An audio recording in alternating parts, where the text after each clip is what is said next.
Bagaimana para peserta? Apa sudah siap? Insya Allah, ya. Semangat. Baik.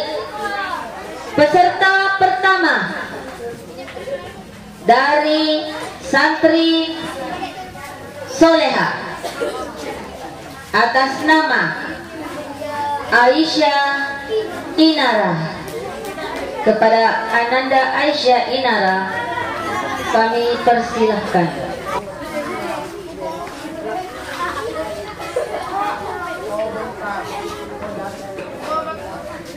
Assalamualaikum warahmatullahi wabarakatuh.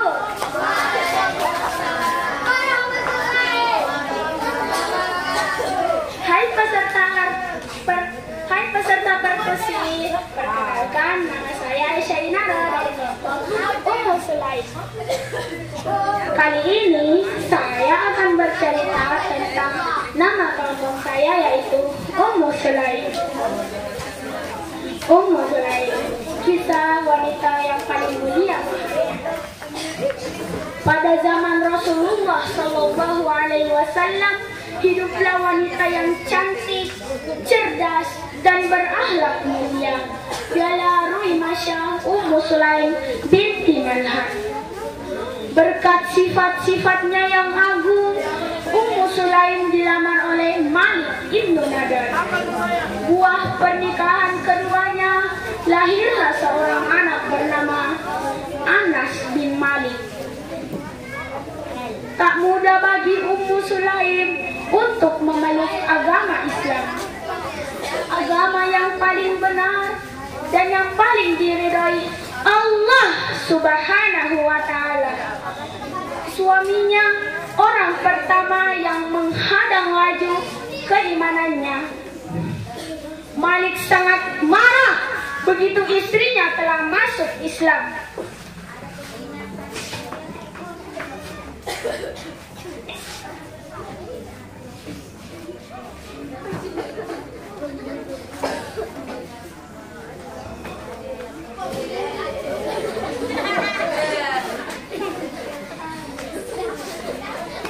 Apakah engkau telah musyrik, wahai Ummu Sulaim? Ummu Sulaim menjawab dengan penuh keyakinan dan penuh ketaguhan. Aku tidak musyrik, tetapi aku telah beriman. Ummu Sulaim membimbing anaknya Anas untuk mengucapkan dua kalimat syahadat. Seperti yang kalian tahu, asyhadu an la ilaha illallah wa asyhadu anna Muhammadan abduhu wa rasuluh. Kemudian Anas melakukannya dengan benar. Melihat keadaan itu, Malik berkata kepada Ummu Sulaim,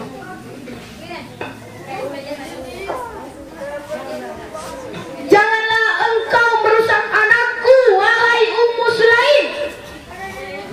Ummu Sulaim berkata, sesungguhnya aku tidak merusak anakmu, akan tetapi aku mengajari dan membimbingnya.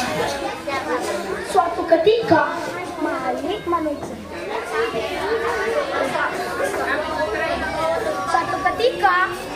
manusia di dalam perjalanannya, ia bertemu dengan musuhnya dan mati terbunuh. Ia kemudian berkata lagi, aku tidak akan menikah sampai Anas dewasa. Hari terus berganti. Orang-orang pun membicarakan Anas bin Malik dan ibunya dengan penuh kekaguman dan penuh kehormatan kemuliaan. Dan kebaikan Ummu Sulaim terdengar di telinga Abu Talha, seorang wanita, seorang hartawan kaya. Dengan penuh kekaguman, sehingga ia berusaha untuk meminang Ummu Sulaim. Abu Talha pun melamar Ummu Sulaim dengan mahar yang sangat mahal sekali. Namun, lamaran itu ditolak oleh Ummu Sulaim. Ia berkata, tidak sepantasnya aku menikah dengan seorang musyrik.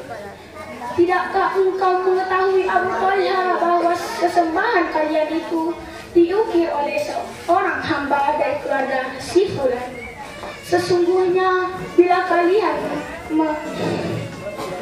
menyalakan api padanya, pastilah api itu akan membakarnya. Terasa sempitlah dada Abu Talha. Ia pun pergi hampir tidak percaya dengan apa yang ia lihat dan apa yang ia dengar. Namun cintanya yang membuat Talha kembali datang kepada Ummu Sulaim dengan harapan Ummu Sulaim bisa luluh dan ingin menerimanya kembali. Lalu Abu Talha berkata, "Itulah kebiasaanmu." Ummu Sulaim berkata, "Apakah kebiasaanku, wahai Abu Talha?" Dia berkata lagi, "Emas dan perak." Ummu Sulaim menjawab, "Sesungguhnya aku tidak menginginkan emas dan perak, tetapi aku hanya menginginkan darimu adalah Islam."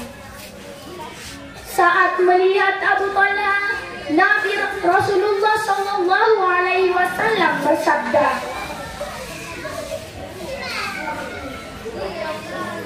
"Rela datang kepada kalian Abu Talha yang nampak dari kedua bola matanya semangat keislaman."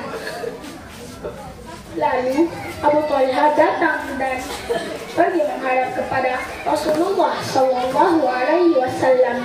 Dikatakan oleh Ummu Sulaim terhadapnya, Abu Talha pun akhirnya menikah dengan Ummu Sulaim dengan mahar yang telah dipersyaratkan, yakni Islam.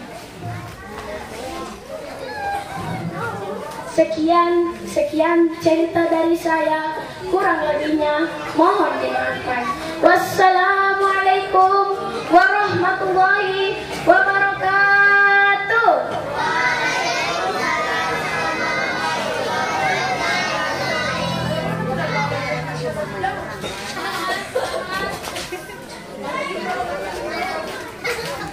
Masya Allah, itulah kisah dari Ummu Sulaim. Baik, peserta berikutnya, kisah apakah yang akan dia bawakan? Kita sambut santri soleh atas nama Muhammad Halil. Kepada Ananda, persilahkan maju ke depan. Dari tim mana? Al-Fatih. Assalamualaikum warahmatullahi wabarakatuh.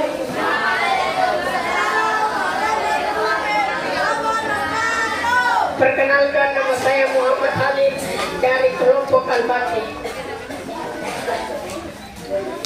Muhammad Al-Fatih, penakluk Konstantinopel. Muhammad Al-Fatih adalah salah seorang raja atau sultan kerajaan Utsmani yang paling terkenal. Ia merupakan sultan ketujuh dalam sejarah Bani Utsmaniyah. Al-Fatih adalah gelar yang senantiasa melekat pada namanya, karena dialah yang mengakhiri atau yang menaklukkan kerajaan Romawi Timur yang telah berkuasa selama 11 abad. Karakter pemimpin yang ditanamkan sejak kecil, Muhammad Al-Fatih dilahirkan pada 27 Rajab 835 Hijriah, 30 Maret 1432 Masehi di kota Erdin, ibu kota Daulah Utsmaniyah saat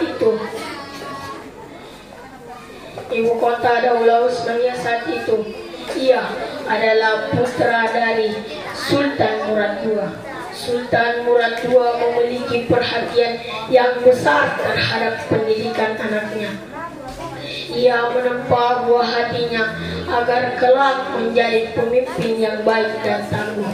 Perhatian tersebut terlihat dari Muhammad Al-Fatih yang menyelesaikan hafalan Al-Quran 30 juz, memahami memahami ilmu,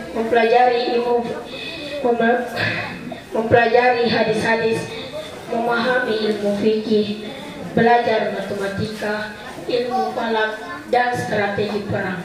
Luar biasa, walaupun umurnya masih seumur jagung, sang ayah Sultan Murad II mengamanati Sultan Muhammad Al-Fatih untuk memimpin suatu daerah dengan bimbingan para ulama. Hal itu dilakukan sang ayah agar anaknya kelak menyadari bahwa dia memiliki tanggung jawab yang besar di kemudian hari. Sultan Muhammad Al-Fatih diangkat menjadi Khalifah Utsmaniyah. Program besar yang langsung ia canangkan ketika menjabat sebagai khalifah adalah menaklukkan Konstantinopel. Peperangan dahsyat pun terjadi. Benteng yang tak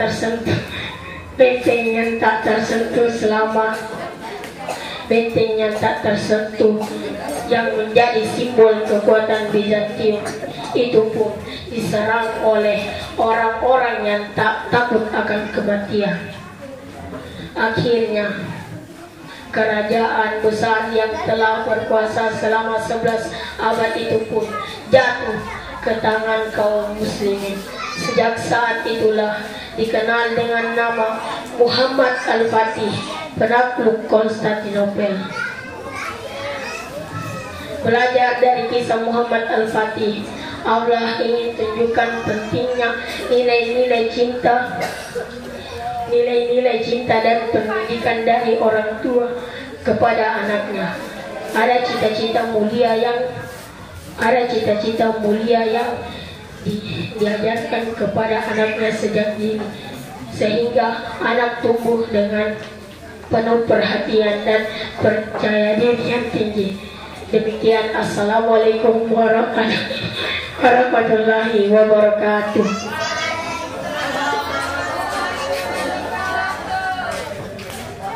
Demikianlah tadi penampilan dari Ananda Halil dengan membawakan kisah Muhammad Al-Fatih.